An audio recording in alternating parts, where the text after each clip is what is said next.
সরকারি ব্যাংকগুলো ছাপায় যেরকম আমাদের প্রত্যেকের পকেট থেকে একটু একটু করে সম্পদ কেড়ে নিচ্ছে, ঠিক তেমনি আমেরিকা ডলার ছাপায় সারা দুনিয়া থেকে একটু একটু করে ভ্যালু কেড়ে নিচ্ছে। এবং এটা কিন্তু চুরি বা ডাকাতির পর্যায়ে পড়ে। কেন জানেন? কারণ আমি কিন্তু কোনো বিজনেস রিস্ক নেই যার কারণে আমাকে লস করতে হবে। আমি কিন্তু কোনো অপরাধ করি নাই যার কারণে আমাকে জরিমানা করতে হবে। আমার হালাল টাকা আমি রেখে দিছি, এমনকি টাকা সমুদ্রের নিচে রেখে দিছি, সেখান থেকে এটা ভ্যালু চলে যাবে। আস্তে আস্তে ভ্যালু কমতেছে যেটা আমরা বলতেছি। হ্যাঁ, এবং ভ্যালুটা যাচ্ছে কাদের হাতে? কোনো কিছু এখানে কিন্তু ওই মানে শূন্যে মিলে যাওয়া বলে কিছু নাই। কেমন আপনি কিছু হারাচ্ছেন মানে কেউ কিছু পাচ্ছে, শূন্যে মিলে যায় না কিছু। এবং আপনি নিজের অনিচ্ছায় হারাচ্ছেন, আপনি এটা বিক্রি করছেন না, তার মানে আপনার থেকে ডাকাতি বা চুরি করা হচ্ছে। তো তারা কোনোদিন চাবে না এই সিস্টেমটা চ্যালেঞ্জ হোক। সব মিডিয়া, সব শক্তি তাদের পক্ষে কাজ করবে, কারণ তারা 250 বছর ধরে এই সিস্টেমে সেট করে ফেলছে সব। এখন আপনি এসে বলতেছেন কি যে হ্যাঁ আমার ঘুম ভাঙছে, হ্যাঁ এখন আমি কি করবো না, আপনাকে দরজা লক করলো, দরজার চারপাশে ওই ব্যারিকেড দিল, তার চারপাশে সেনাবাহিনী নিয়োগ করলো, তারপর সব জায়গায় সিসি ক্যামেরা লাগালো, তারপরে এই রুমে আমাদের হুশ হলো এখন কি করবো, উই আর ডান। আচ্ছা, তো ডানের মধ্যে থেকে ধরা যাক কারাগারের মধ্যে থেকেই কতটুকু আমরা প্রভাবমুক্ত হতে পারি সেটা নিয়ে আলোচনাটা করি। সেটা হচ্ছে আমরা টাকা বা ব্যাংক জাতীয় লেনদেন সবচেয়ে কম করব। মনে করেন যে আপনি একজন কৃষক, আমি একজন মানে মাছ উৎপাদন করি, আর আপনি হচ্ছেন একজন ঘরবাড়ি নির্মাণ করেন। তো আমরা তিনজন আজকে জানলাম আমরা নিজেদের গ্রামে, চাইলে আপনি আমাকে কিছু মাছ দিলেন, আমি আপনাকে দুঃখিত, আমি আপনাকে কিছু মাছ দিলাম, আপনি আমাকে চাল দিলেন, উনি দুজন ঘরবাড়ি নির্মাণ করলেন। এইভাবে যদি লেনদেনটা করি আমরা কি এই মানে অনেকটা সুদমুক্ত লেনদেনের মধ্যেই আছি। বিশেষ করে আগের দিনে গ্রামের দিকে যদি চিন্তা করি, একটা কৃষকের বাড়ির সাথে পুকুর থাকে, তার গরু থাকে, তার হচ্ছে কি যে ফসল উৎপাদন হয়, সে এই ফসলটা খায়, এই পুকুরে গোসল করে, এই পুকুরে পানি খায়, এবং ওই গরুর যে বর্জ্য সেটা দিয়ে সে সার উৎপাদন করে, সে গরু দুধ খায়, মাংস খায়, সে কিন্তু সুদমুক্ত একটা অর্থনীতির মধ্যেই আছে।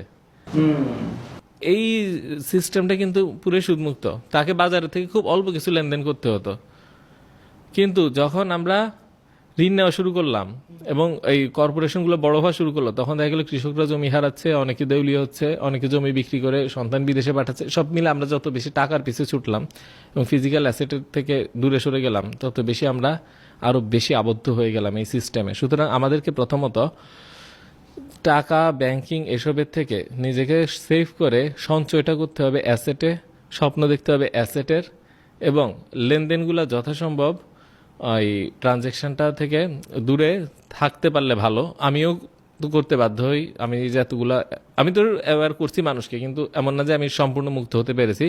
কিন্তু আমি যেটা করি যে বেতন পাওয়ার পরে চেষ্টা করি মাসের প্রথমের দিকে কি টাকাটা তুলে আনতে এবং এটাকে খরচ করে ফেলতে, এবং সঞ্চয় যেটা, সঞ্চয় যেন আমরা টাকা বা ডিপিএস এগুলোতে না করি, সঞ্চয় করতে পারি আমরা অ্যাসেটে।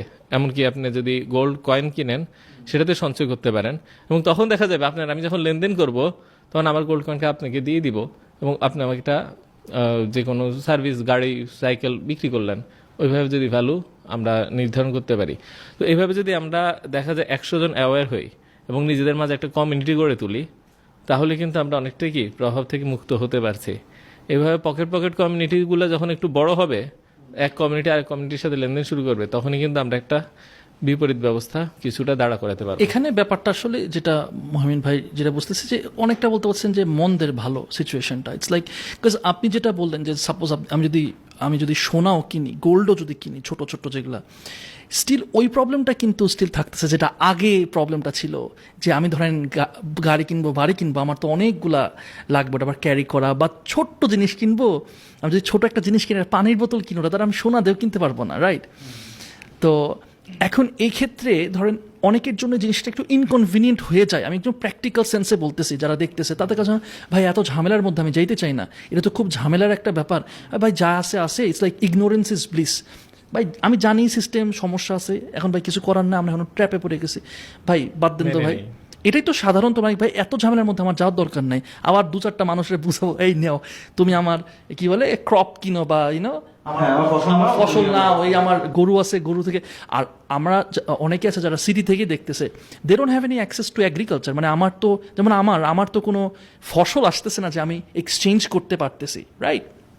সো এটা একটু আমাদের জন্য একটু ডিফিকাল্ট হয়ে যায়, সেই ক্ষেত্রে আমি চাইতেছি যে কি আমরা মন্দের ভালো কোনো সলিউশন আছে কিনা। এতক্ষণ যা বললাম ওটা কিছুটা মন্দের ভালোই বলতে পারেন, সত্যিকার মন্দের ভালো বলে কিছু নেই, হয় ভালো নয় মন্দ। তো এখন ব্যাপার হচ্ছে কি এটা ঠিক হয়। একটা জিনিস কি